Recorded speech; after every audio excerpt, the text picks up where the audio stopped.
This is the Barbados Today morning news for Wednesday, December 18. Thank you for joining us. I am Marie-Claire Williams. The Queen Elizabeth Hospital is moving swiftly to increase security on the premises after a staff member was attacked on the weekend by a substance abuser.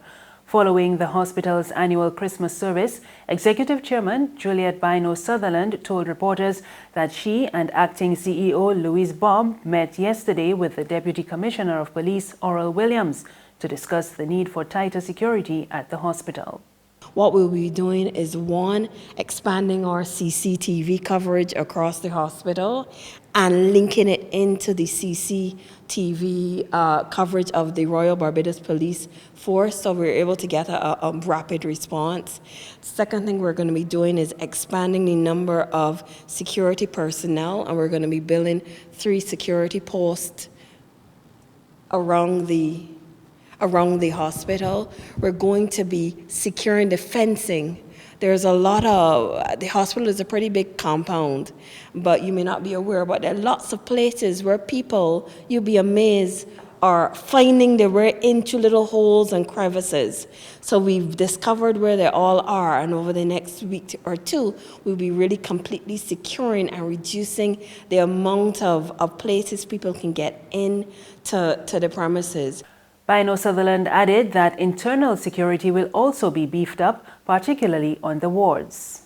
Parts of the hospital where we know there are persons who have been involved in gun violence victims, we will be putting extra security measures at those wards, so that in order to get into those particular wards, we'll be asking the public to bear with us. We will be scanning everyone so that people cannot get on to the wards with guns and other weaponry that could be injurious, not just to the person that they're trying to reach, but to the unfortunate staff. Meanwhile, Chaplain Canon Noel Burke told the gathering that the QEH is a zone of peace and violence will not be tolerated. He says violence is never the answer.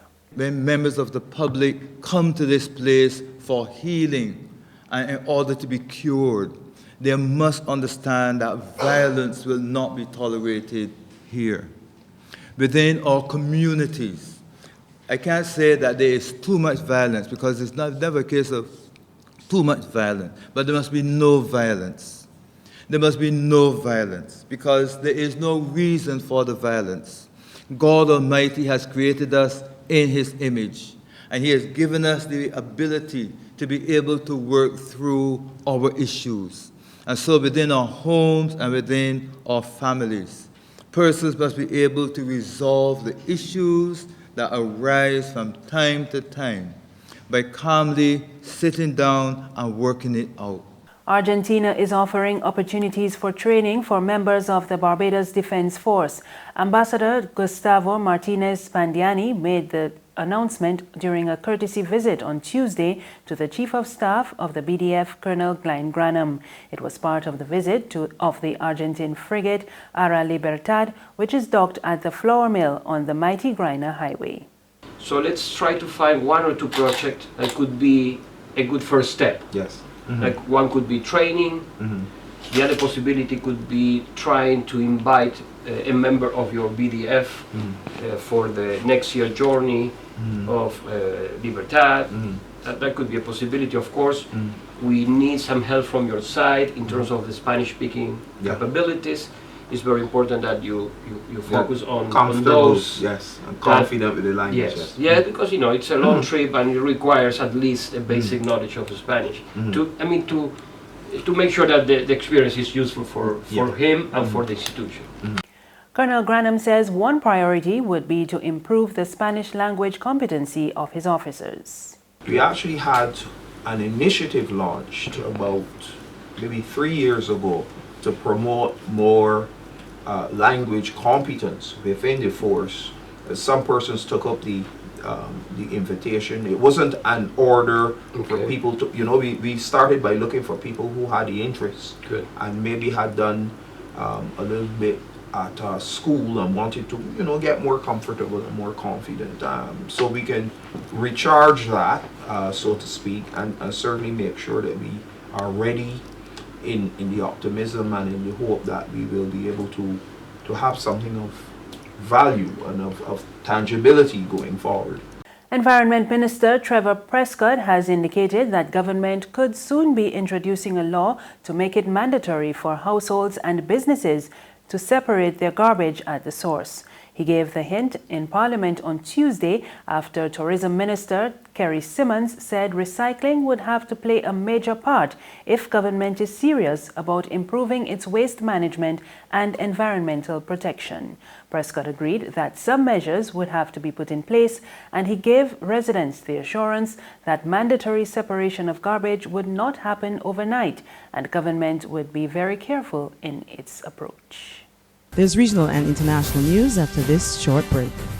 Festive Friday at the Bridgetown Night Market at Pelican Craft Center. Kick off the weekend this Friday from 4 p.m. to midnight with loads of food, drinks, and entertainment. Get ready for Crop Over with the Rhythm Roots Street Parade. Party like it's Kadooman Day on the street around Pelican Village with costume reveler, music, and more. It's Festive Friday. It's Festive Friday at the Bridgetown Night Market at Pelican Village Center from 4 p.m. to midnight. Admission free.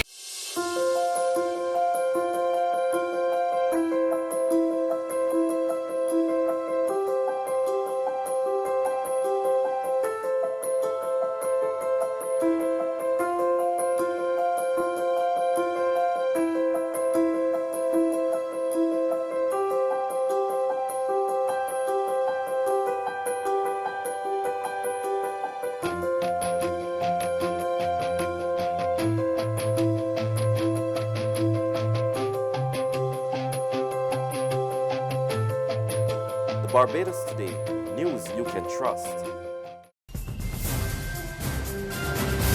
Thank you for staying with us. We're back with news from the region. Dominica's Prime Minister Roosevelt Skerrit has named a 17-member cabinet following his party's victory at the polls earlier this month. They were sworn in last evening in a ceremony that was attended by Prime Minister Mia Mottley, as well as the leaders of Antigua and Barbuda, Gaston Brown, and St. Vincent and the Grenadines, Ralph Gonzalez. Skerrit announced that the former Chief Justice of the Caribbean Court of Justice, Sir Denis Perrin, will lead a commission to oversee the process of electoral reform. Sir Denis most recently distinguished himself as the Chief Justice of the Caribbean Court of Justice, from which he is now retired. His tenure at the CCJ continued the tradition of legal scholarship and skill he had previously demonstrated when serving as Chief Justice of the Supreme Court of the Eastern Caribbean. The Commonwealth of Dominica is humbled to have Sir Denis give guidance to the process of electoral reform. The terms of reference to the Commission will be announced early in the new year, at which time a secretariat will also be established to support Sir Denis's work. I reiterate my call to ensure the full engagement and inclusion of the United Workers' Party opposition and its leader in this process, and plead for their cooperation in the national interest. The establishment of the Commission now takes the matter out of the political sphere.